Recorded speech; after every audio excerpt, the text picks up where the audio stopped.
Bukhara শহরের এক ব্যক্তি অগ্নি উপাসক, অগ্নিকে পূজা করত। একদিন রমজান মাসে একটা মুসলমানদের বাজার দিয়ে হাঁটতেছেন, সাথে ওনার ছেলেও ছিল। একটা ছেলেকে নিয়ে উনি মুসলমানদের বাজারে হাঁটতেছেন। যাওয়ার পথে এই ছেলেটার হাতে খাবার ছিল, সেইটা খাইতেছে আর হাঁটতেছে।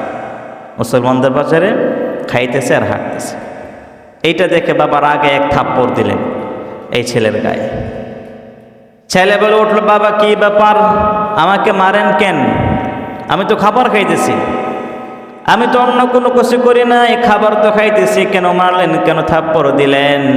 ওই অগ্নি উপাসক বলেছিল, আরে তুমি কি জানো না এই মাসটা হলো রমজান মাস?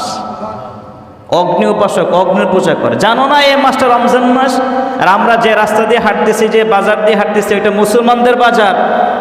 এই মাসে তারা কোন খানা পিনা করে না, সকাল থেকে সন্ধ্যা পর্যন্ত তারা না খেয়ে থাকে, রোজা রাখে। রমজান মাস বিধায় রমজান মাসকে তারা অনেক সম্মান করে। আর এই মুসলমানদের বাজারে তুমি খাবার খাইতে খাইতে হাঁটতেছো। তখন ছেলে বলে, বাবা আমাকে মারলেন, আপনিও তো খান, আপনিও তো খাবার খান। কারণ উনিও তো মুশরিক না, যারা অগ্নির পূজা করে তারা কি মুসলমান? মুসলমান না, তাদের তো আর রোজা নাই, সেও তো খাবার খায়। বাবা বলে, হ্যাঁ তোমার কথা ঠিক আছে, আমিও খাবার খাই, কিন্তু আমি যখন খাই তখন মুসলমানদের সামনে আমি খাই না, মুসলমানদের বাজারেও খাই না, আমি ঘরের ভিতরে খাবার খাই, যেন মুসলমানদের রোজা রাখতে কোনো সমস্যা না হয়। আমি এই মাসটাকে সম্মান করি। এর কিছুদিন পরেও অগ্নি উপাসক সে ইন্তেকাল করল। ইন্তেকাল করার পরে এক বুজুর্গ ব্যক্তি, আল্লাহর ওলি, স্বপ্নে দেখলো এই অগ্নি উপাসক জান্নাতে। কোথায়? জান্নাতে। মুশরিকরা কোনোদিন জান্নাতে যাবে? তারা চিরস্থায়ী কোথায়? জাহান্নামে। বুজুর্গ ব্যক্তি দেখে বলে, ই আল্লাহ, আশ্চর্য হয়ে গেলেন। জিজ্ঞাসা করলেন, কি ব্যাপার, তুমি না দুনিয়াতে থাকাকালে আগুনের পূজা করতে, এখন তুমি জান্নাতে কি করে গেলা? কেমনে তুমি জান্নাতে গেলা? যারা মুশরিক তারা তো চিরস্থায়ী জাহান্নামে, জান্নাতে কিভাবে গেলা?